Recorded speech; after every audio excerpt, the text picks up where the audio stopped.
Olá, boa tarde. Eu sou o Henry Marti e faço parte do nosso grupo que vai apresentar hoje sobre óptica geométrica.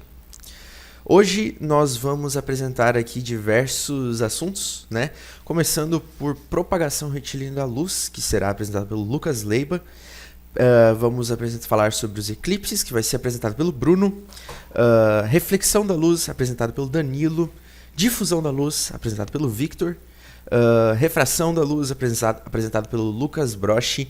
E espelhos e lentes será apresentado pelo Arthur. E como parte da introdução também, eu vou falar um pouco sobre a história da óptica, né? Vamos começar primeiro definindo o que é óptica, né? Óptica é a parte da física que estuda as leis relativas às radiações luminosas e aos fenômenos da visão. E a óptica também é responsável, né, por muitos avanços científicos, né? Um dos principais deles são os microscópios, os telescópios, né? Os espelhos em geral, e também, principalmente, ondas de rádio e ondas, no caso do espectro infravermelho ou ultravioleta, que são muito úteis aí para o nosso dia a dia, né? E por mais que sejam invisíveis ao olho nu, a gente não consegue usar o nosso celular, a internet sem essas, e é tudo o resultado de uma grande evolução que veio a partir do estudo da óptica. E essa história dessa evolução da óptica vem de muito tempo atrás, né? E digamos que uma das primeiras pessoas relevantes para essa história foi Ptolomeu, né? Ele morava no Egito, e no Egito, por questões religiosas, a luz era vista como algo muito santo, né? Então, naturalmente surge uma certa curiosidade pelo estudo da luz, né? Tinha uma curiosidade que antigamente o pessoal acreditava que, por exemplo, para nós enxergarmos, os nossos olhos que enviavam a luz e recebiam, né? Então surgiu o questionamento, né? Deveríamos ver no escuro se fosse isso, né? Então Ptolomeu foi um dos primeiros caras assim que começou a estudar sobre esse assunto de fato. Outro grande nome da óptica, né, foi Al-Haytham, que ele escreveu uma enciclopédia sobre esse assunto. Foi o primeiro a escrever uma enciclopédia, se não me engano, desse assunto, né? E também responsável, né, pela criação da caixa escura, tão famosa caixa escura, né? Depois dele veio o tão importante René Descartes, na verdade, que basicamente criou a óptica geométrica, né? Que é justamente a principal parte da óptica que vamos falar hoje. E depois dele veio Snell, né? Que foi um cara muito importante porque ele começou a entender assim as leis básicas da interação da luz, né? Também muito importante no estudo da refração, né? Depois dele veio Newton, né? Newton, total gênio, né? Estuda tudo esse cara. E a principal contribuição de Newton nesse assunto foi justamente explicar as cores de acordo com cada frequência, né? Depois dele veio Thomas Young, né? O que ele fez? Ele comprovou que a luz era uma onda, porque até então tínhamos Newton, que acreditava que a luz era como se fosse um corpo, né? E Huygens, que dizia que a luz era uma onda, né? Então Thomas Young, ele fez um experimento que, colocando diversos furinhos, ele começou a perceber o fenômeno de superposição das ondas, né? Que é um fenômeno que acontece só com ondas. E dessa forma ele conseguiu provar que a luz é uma onda. E depois dele veio Maxwell, que criou as equações de Maxwell, né, para poder representar a luz. Oi pessoal, meu nome é Lucas Leiva e hoje eu vou estar falando um pouco para vocês sobre a propagação retilínea da luz. Bom, esse tipo de propagação da luz em linha reta, ele ocorre em meios homogêneos e transparentes. Isso acontece porque a luz, nestes casos, se trata de um fluxo de partículas, e essas partículas, caso não haja uma perturbação, influência no meio, enfim, elas se movimentam em linha reta. Os raios luminosos desse caso são indicados por uma reta, saindo da fonte primária de luz, e a gente também costuma utilizar de setas para indicar o sentido da propagação da luz. Como um exemplo ali, a gente tem a setinha, né, saindo da chama da vela, né, no caso é a fonte primária de luz, indo em direção ao olho do observador. Um experimento bem simples, mas que exemplifica bem a propagação retilínea da luz, é esse experimento dos cartões furados, onde utilizando de alguma fonte de luz, seja ela uma lâmpada ou como ali no caso uma vela, utilizando também de alguns cartões ou folhas furadas, né, com os furos centralizados entre eles, né. Aí quando a gente observa do lado oposto a fonte de luz, a gente vai ver o feixe de luz vindo direto em nossa direção, né, mostrando aí que a luz saiu, né, nesse caso, em linha reta por esses furos. Ok? Um assunto que é totalmente ligado à propagação retilínea da luz é a fotografia. Dando um breve resumo, a primeira câmera fotográfica foi apresentada em 1839 por Louis Daguerre, no qual ele batizou de daguerreótipo, né, em sua homenagem. Mas apesar da primeira câmera ter sido desenvolvida no século XIX, esse conceito, né, é bem antigo, tendo até relatos dos primeiros estudos deste fenômeno relacionado até mesmo ao Aristóteles. Um dos primeiros e mais importantes experimentos, né, descobertos para esse fenômeno foi a câmara escura. Se tratavam de pequenas salas, né, com apenas uma única entrada de luz, né, onde a luz que iluminava o objeto passava através dessa entrada e projetava no lado oposto a imagem do objeto, porém invertido.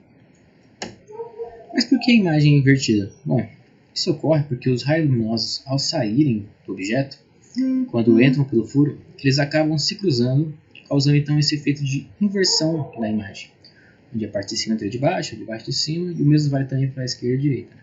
Também se inverte. A gente tem também uma relação para o tamanho do objeto da imagem, né? Como os raios de luz se cruzam e acabam formando um triângulo semelhante, relacionando a gente chega a uma igualdade com a razão entre os dois comprimentos, né? O comprimento da distância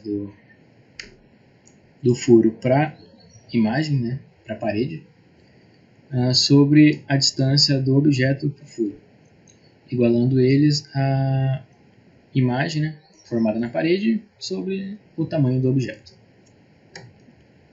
Um experimento também bem simples, para caso alguém ficou curioso, né, é esse da câmara escura, né, onde você reproduz esse mesmo efeito da câmara escura, né, utilizando de uma caixa de papelão. Aí você vai retirar um dos lados delas, né, e substituir por papel manteiga.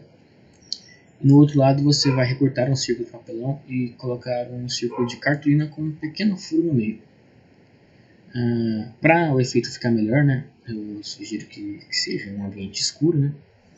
Então o lado com o círculo de papelão, de círculo de cartolina, desculpa, você aponta para a sua fonte de luz, que no caso ele foi utilizado uma vela. No lado oposto, né, do lado do papel manteiga, você vai observar a imagem da vela sendo reproduzida ali, né, projetada ali, porém invertida.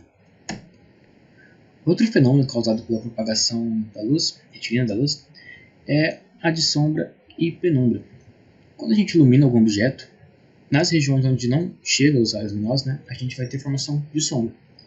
E as regiões parcialmente atingidas por esses raios luminosos, a gente vai ter formação das penumbras.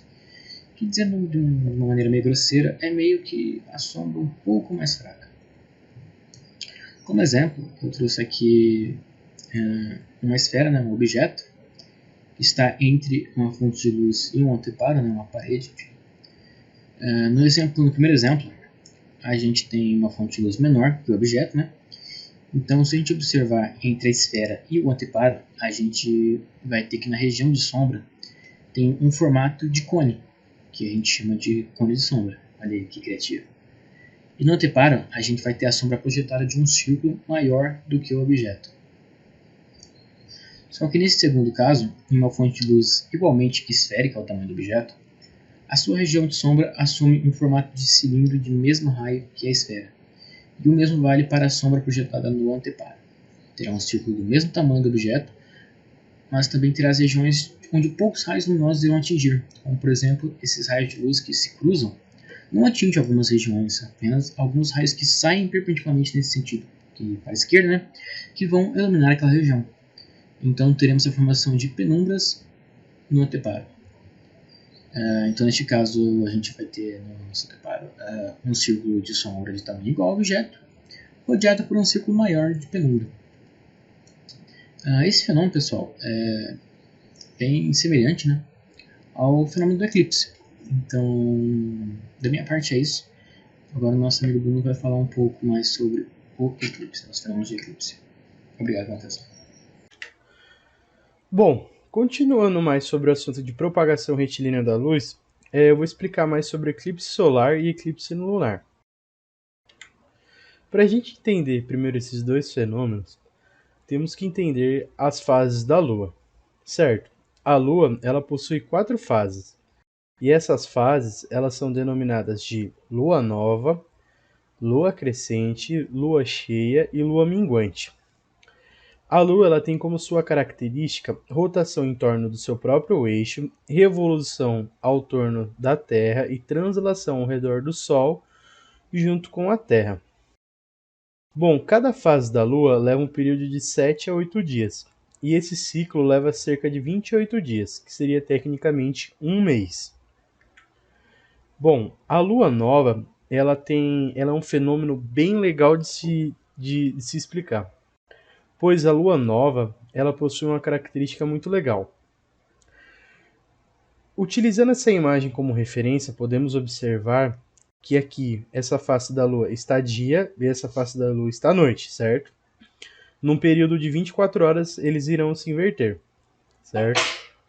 Bom, como a gente só observa o que reflete a luz ou propaga a luz, essa face da Lua, a Lua Nova, a gente não consegue observar ela no céu, mesmo ela tendo o seu horário de observação das 6 da manhã até as 18 da tarde. E isso ocorre porque a parte iluminada da Lua está virada opostamente para a gente, ou seja, tanto uma pessoa nesse polo como nesse polo, na hora que inverter, não conseguirá ver esse fenômeno da Lua. Bom, a Lua crescente ou quarto crescente, ela possui um horário intermediário, pois a mesma tem o seu horário de visualização entre meio-dia e meia-noite, ou seja, uma pessoa nesse polo como nesse polo, que nem, por exemplo, aqui tecnicamente seria o Japão, aqui o Brasil. Aqui tecnicamente seria meia-noite, aqui meio-dia. Ambos conseguiriam observar essa lua, certo? Por isso que ela tem esse horário de visualização do meio-dia até a meia-noite. A lua cheia é um fenômeno também bem legal de se explicar. Pois, como a gente pode observar, tecnicamente a lua está atrás da Terra. Ou seja, tecnicamente a gente não conseguiria ver ela. Mas como a gente consegue ver ela? Pois a Lua ela faz uma rotação em torno da Terra de 5 graus. Como o Sol é relativamente bem maior do que a Terra, os raios solares conseguem passar de tal forma que dê para iluminar essa fase da Lua. E essa fase da Lua, a gente consegue observar ela. E ela tem a visualização das 6 da tarde até as 6 da manhã.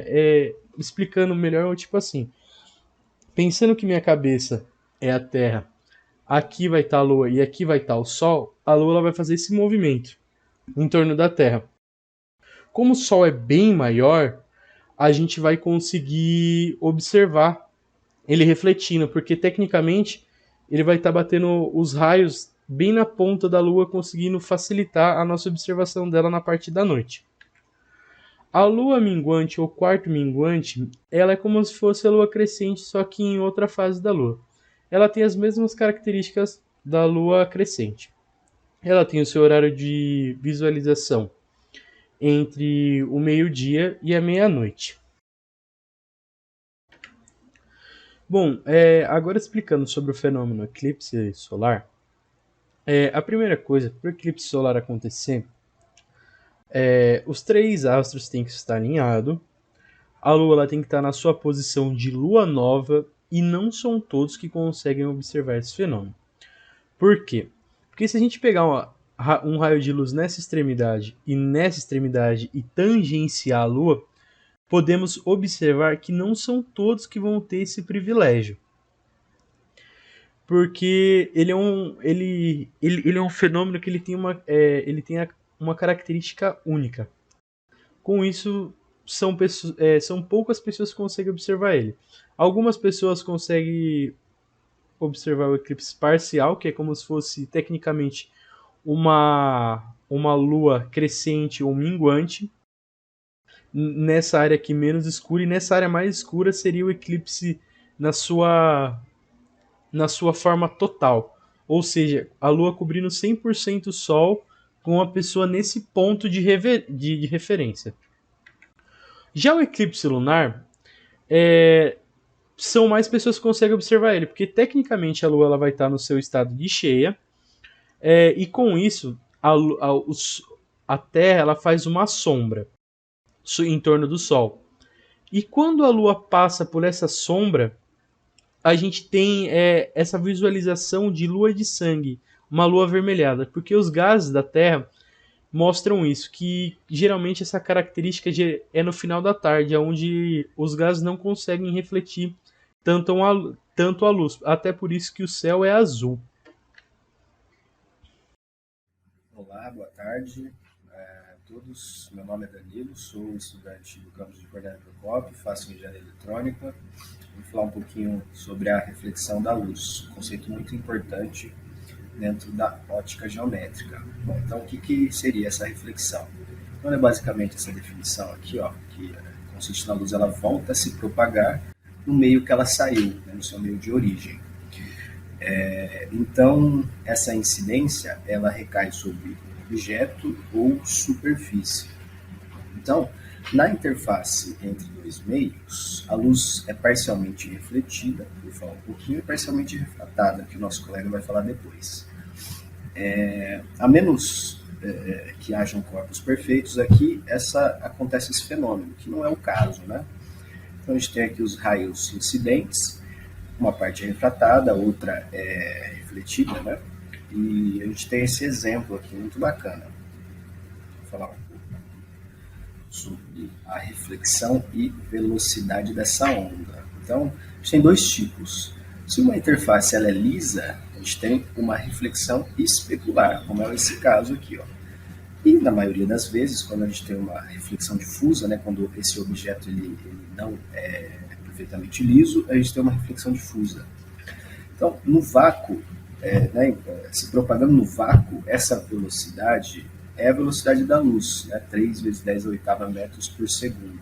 Vou comentar um pouquinho com vocês isso aqui no próximo slide. Mas no meio material, né, enfim, madeira, qualquer meio material, vidro, a velocidade ela vai ser sempre menor, a depender desse índice de refração. Então, a gente tem duas leis. A primeira lei, basicamente, o raio de luz refletido e o raio de luz incidente, assim como a reta normal superfície, pertencem ao mesmo plano, ou seja, eles são coplanares. E a segunda lei seria o ângulo de reflexão, né? Esse ângulo aqui, ó, ele é sempre igual ao ângulo de incidência, né? Então, θr é igual a θa. E, já adiantando o que será visto nos próximos slides, a gente pode formular essa lei da refração, também chamada de lei de Snell. Então, a gente tem aqui o material A e o material B, como eu disse, né, o meio A e o meio B. A gente tem essa incidência em ângulo aqui. Então, a gente pega o meio A vezes o seno desse ângulo, que é igual ao meio B vezes o seno desse mesmo ângulo aqui. Então, nos próximos slides, os nossos amigos vão comentar um pouquinho mais sobre essa definição, esse conceito é um pouco tranquilo, né? E é isso aí. Olá, meu nome é Victor Manuel de Souza Mendes e irei apresentar a parte do trabalho de ótica sobre difusão da luz. Pois bem, aqui nós vamos explicar sobre a definição de difusão e reflexão da luz. Vamos lá. Raios luminosos atingem uma superfície plana e lisa ou rugosa. Os raios luminosos podem sofrer desvios, ou seja, podem sofrer reflexão especular ou difusa. Eu peguei essa parte reflexão especular um pouco para explicar um pouco melhor a minha parte sobre difusão, ok? Vamos lá. Pensando nisso, cientistas da época pensaram como podemos explicar isso com uma lei, no caso. E com isso criaram duas leis para isso, denominando elas de leis da refração.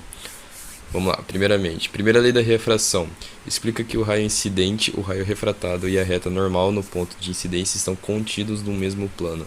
Assim, o plano de incidência e o plano da luz refratada coincidem. Ou seja, o que está emitindo a luz encostar na superfície, o reflexo do ponto onde a luz sair está diretamente conectada ao ponto em que chegou a superfície, ok? E a segunda lei de refração de Snell-Descartes é uma parte mais sobre o cálculo do desvio sofrido pela refração da luz, assinalando que os senos dos ângulos de incidência e refração são diretamente proporcionais às velocidades da onda nos respectivos meios. Eu peguei um exemplo da conta em si para ela ser expressa matematicamente. Vamos lá. N1 seno de I, no caso, é ângulo de incidência, e o N1 é índice de refração do meio 1. Eles têm que ser iguais ao índice de refração do meio 2 e o ângulo de refração. Melhor explicado pelo Lucas em seguida. Pois bem, depois de analisarmos a definição e as leis, vamos agora ao que difere a reflexão especular da reflexão difusa. Vamos lá. Em uma superfície plana e lisa, como a de um espelho plano, todos os raios que incidirem com a mesma direção serão refletidos com o mesmo ângulo. Raios paralelos que incidirem sobre uma superfície plana e lisa, como mostra a figura abaixo, continuarão paralelos após a reflexão. A reflexão nessas superfícies lisas é chamada de reflexão especular. Nada mais nada menos que a luz, quando entrar em contato com a superfície plana e lisa, ela vai ser refletida sem nenhuma alteração no seu ângulo de chegada, ok? Quando a superfície for irregular ou rugosa, como a de uma folha de lixa ou de um vidro fosco, os raios que chegam em diferentes posições da superfície chegam com um ângulo de incidência diferente, porque a normal muda ao longo da superfície. O ângulo de reflexão continuará sendo igual ao de incidência, mas eles são refletidos em diferentes ângulos para quem olha a superfície. Esse tipo de reflexão se chama reflexão difusa. Pois bem, a superfície irregular ela se dá a isso, pois a luz, quando encosta nela, muda completamente o ângulo de reflexão, no caso, podendo assim ser observada de diferentes ângulos quando ela toca com o raio de incidência. E assim eu passo agora a minha parte para a de Lucas Brock, reflexão. Então vamos lá, eu me chamo Lucas, eu vou falar sobre as leis da refração. Começar do princípio, o que seria uma refração? Refração da luz. Aqui a gente tem a figura, como a gente pode ver. A flecha é a luz, tem o meio 1, que é o ar, e o outro meio. Então a refração é o seguinte, é a passagem de um meio para outro meio. Aqui está o exemplo de o ar, e aqui embaixo a água, né? Então é isso, é a passagem de um meio, passagem da luz de um meio para outro meio. Como a gente sabe, a velocidade da luz no vácuo é cerca de 3 vezes 10 oitavas metros por segundo, e essa velocidade é a maior velocidade que a luz pode atingir. Então qualquer outra velocidade em outro meio vai ser menor. Portanto, a velocidade no meio da água aqui é bem menor que a velocidade da luz no vácuo em si. Isso acontece por conta quando a luz passa de um meio para outro, a densidade do outro meio pode ser um pouco diferente, que nem a água, o vidro, isso varia. Agora a gente vai falar um pouco de índice de refração absoluto de um meio, mais conhecido também como refringência. O que seria esse índice? É representado pela letra N, um índice de refração. O C é a velocidade da luz no vácuo e o V é a velocidade da luz em algum meio, né? Então, o que seria o índice de refração? É a relação entre a velocidade da luz no vácuo e a velocidade da luz em um determinado meio, né? Em outro meio. Aqui a gente tem uma tabela com alguns índices de refração aqui da água, do álcool etílico, da acetona, querosene, o nujol, o óleo laxante e o bálsamo do Canadá. Esse aqui tá o valor, né, do índice de refração. Mas o que geralmente a gente mais usa é o índice de refração do ar, né? Que é aproximadamente igual a 1. Do ar ou do vácuo, que a gente fala. Então a gente usa para fazer alguns exercícios, às vezes ele só fala o índice do ar, por exemplo, e aí geralmente a gente já vem na nossa cabeça 1. A gente tem também o índice de refração relativo, que lá foi o absoluto, agora o relativo é praticamente a mesma coisa. Só que o que muda é definido com a razão entre a velocidade da luz que se propaga entre dois meios. Só que um desses meios não é o vácuo, então não pode ser o vácuo. É só basicamente isso. A primeira lei da refração. Aqui a gente tem a figura, essa aqui é a normal, né? A vertical aqui. A gente tem o raio incidente, o raio refletido e o raio refratado.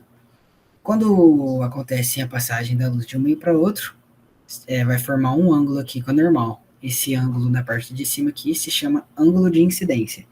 O de baixo vai se chamar ângulo de refração. E o que seria essa primeira lei? O raio incidente, a normal, e o raio refratado vai ser coplanares. O que significa ser coplanar? É basicamente ser coplanar é pertencer ao mesmo plano. Então eles vão pertencer ao mesmo plano, por isso são coplanares. E é denominado também plano de incidência da luz. Uma observação importante que a gente tem para se tratar é que a luz, ao passar de um meio para o outro, a luz vai passar, se ela for menos refringente, se ela aqui for menos, e passar por um mais refringente, ela vai se aproximar da normal. Tem até eu lembro que no meu ensino médio eu vi essa matéria, e ele falava que, para o meu professor, para a gente decorar, que do menos para o mais, aproximais. E o mesmo acontece do mais para o menos, né?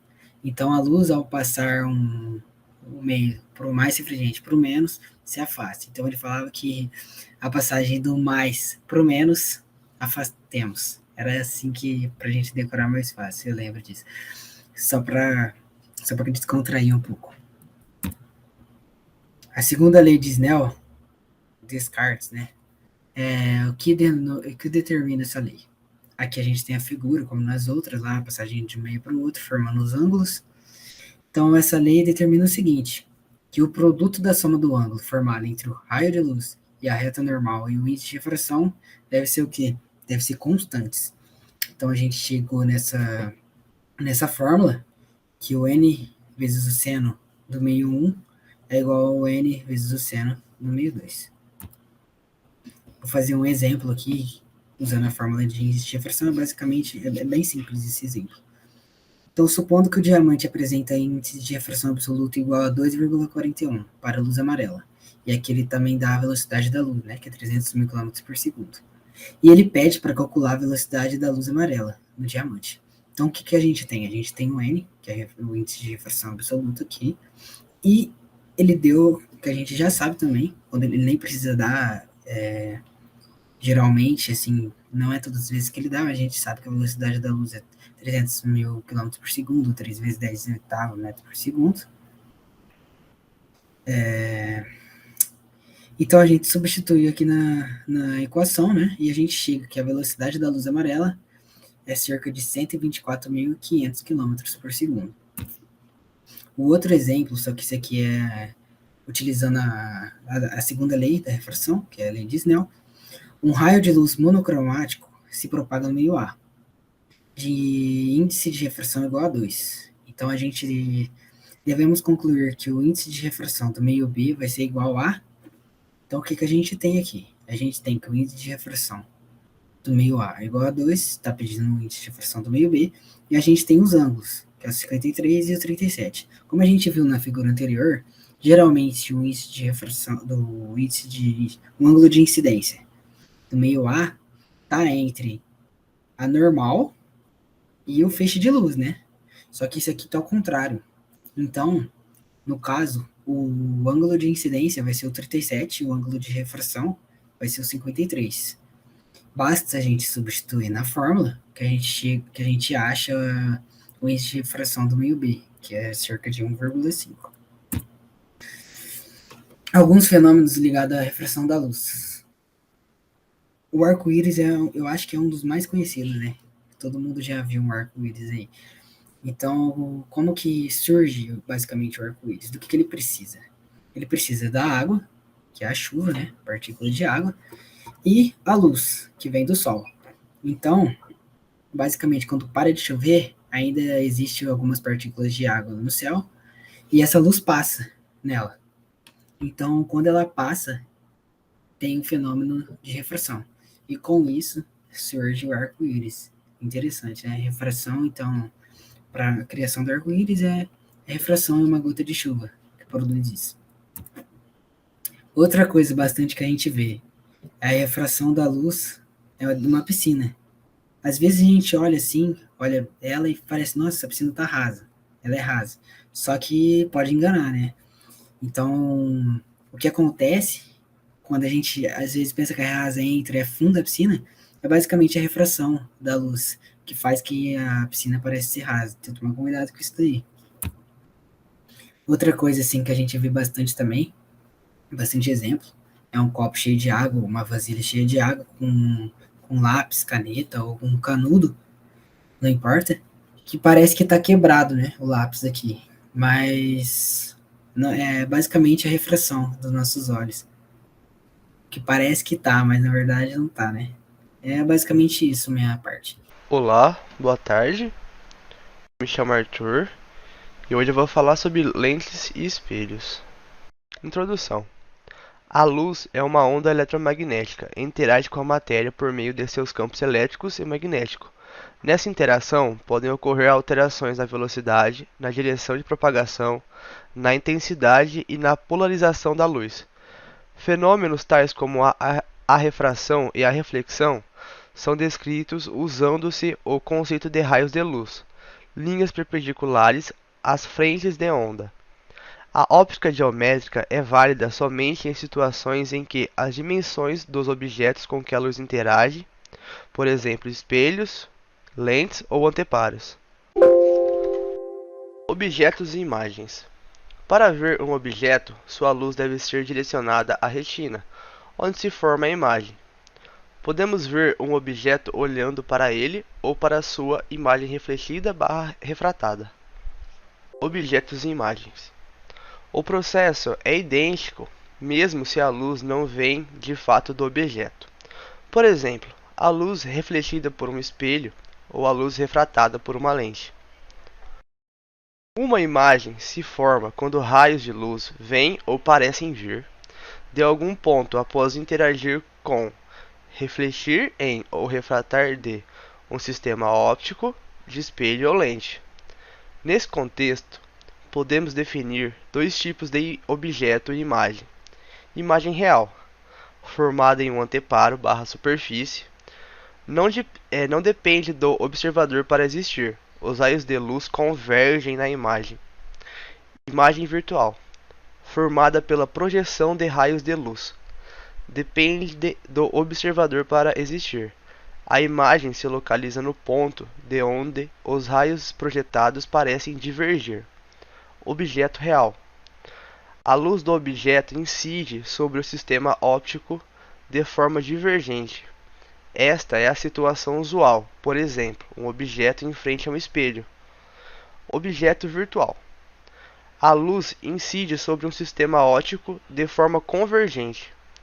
O objeto se localiza no ponto onde os raios convergirão se não existisse o sistema óptico.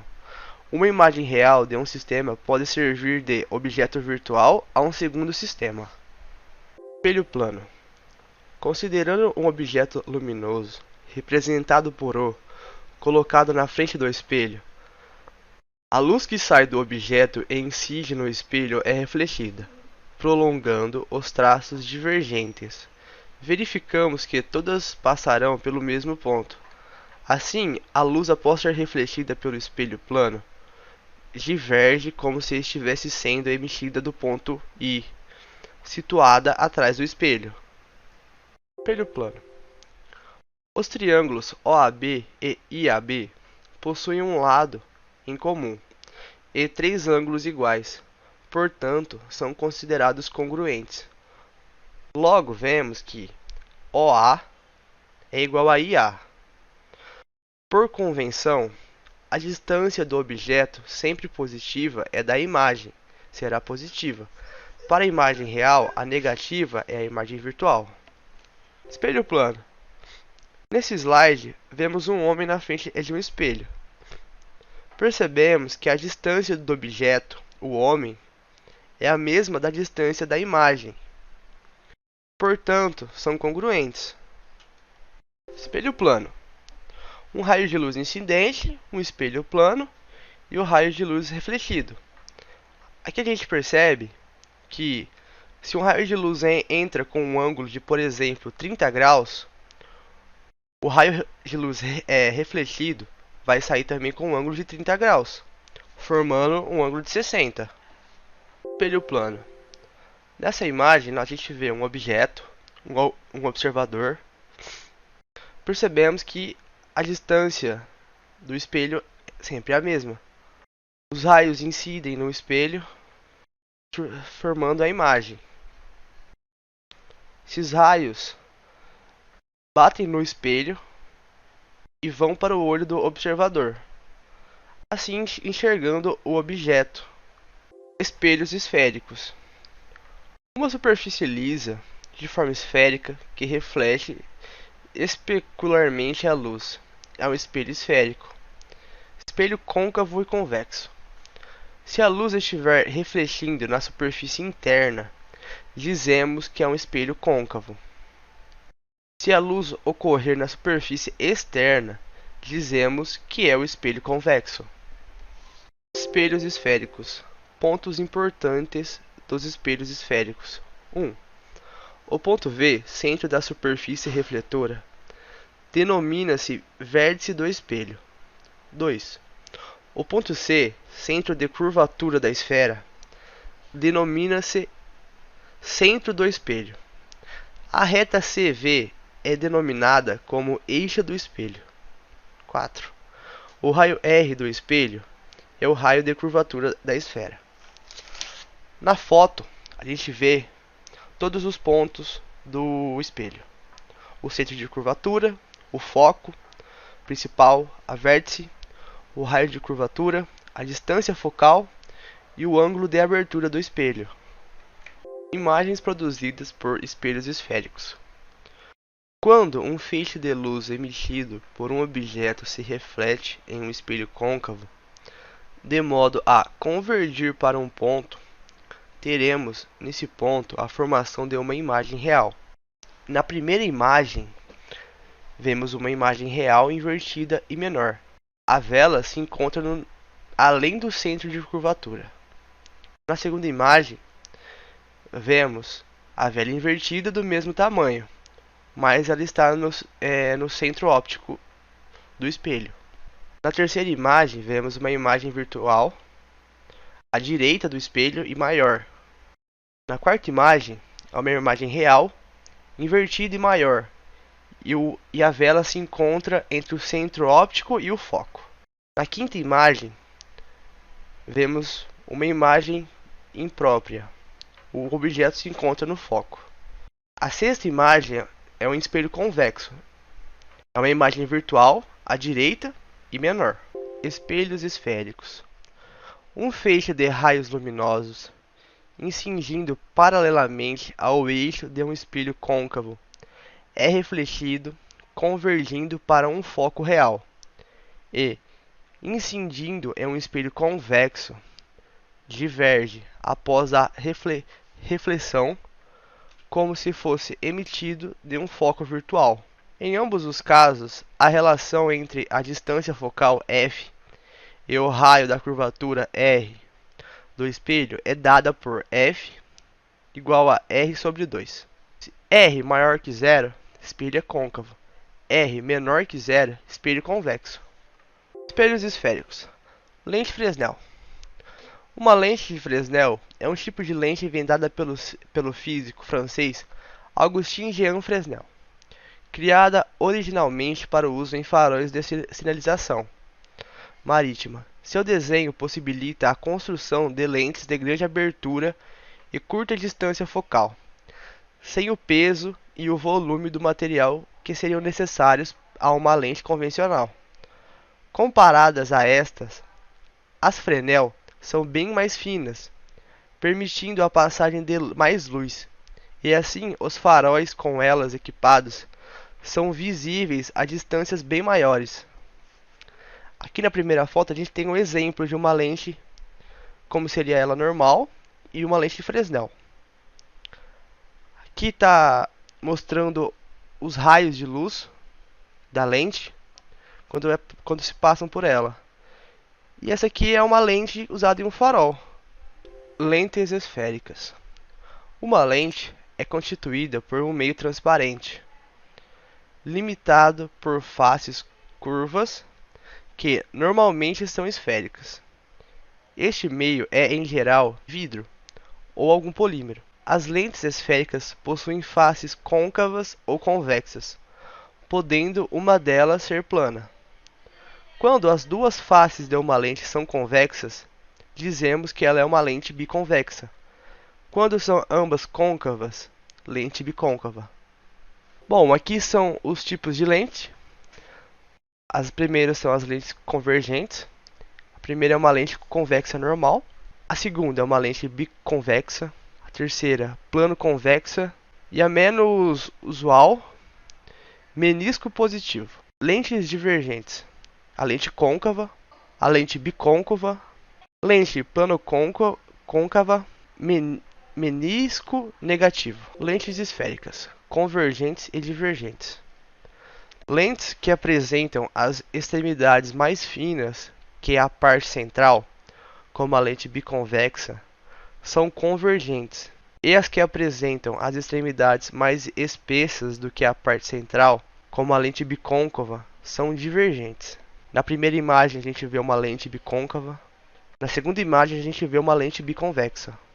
Aqui a gente percebe que os raios de luz eles são espalhados na bicôncava, e na biconvexa os raios de luz são todos centralizados em um raio único. Lentes esféricas. O foco da lente divergente ou bicôncava. Aqui a gente percebe que os raios de luz ao passar pela lente eles se separam bastante. Aqui na lente biconvexa a gente percebe que todos os raios de luz que passam pela lente tendem a ir para o foco. Olá, aqui é o Henry de novo. Estou vindo aqui para concluir o nosso trabalho e eu achei muito interessante essa forma de conclusão que é mostrando uma aplicação na vida real, né? Então, por exemplo, vocês já podem ver na tela, nós temos aí os geradores de energia heliotérmica. O que eles fazem? São basicamente geradores de energia térmica, né? Só que de onde que vem o calor? Vem do sol. Então, aí tem 4 exemplos, né? E é basicamente tudo que a gente aprendeu, né? Sobre a reflexão da luz e tal, né? Principalmente sobre a parte de reflexão, né? No caso. Então a gente pode perceber aqui no nosso primeiro quadradinho, né? Que temos umas placas que estão refletindo o sol em direção ao tubo absorvedor e reconcentrador, né? Basicamente um lugar que vai captar o calor para poder girar a turbina através do vapor de água, né? Então todas elas funcionam mais ou menos da mesma forma, né? O primeiro, se eu não me engano, ele está usando espelhos planos, né, para refletir num ponto um pouco mais aberto, né? E na parte de baixo, ali nos 2 quadradinhos de baixo, a gente tem já espelhos côncavos, que aí os captadores de calor eles vão estar bem no ponto de foco, né, da reflexão. Então é isso aí. Espero que vocês tenham gostado, aprendido e prestado atenção. Muito obrigado. Até mais.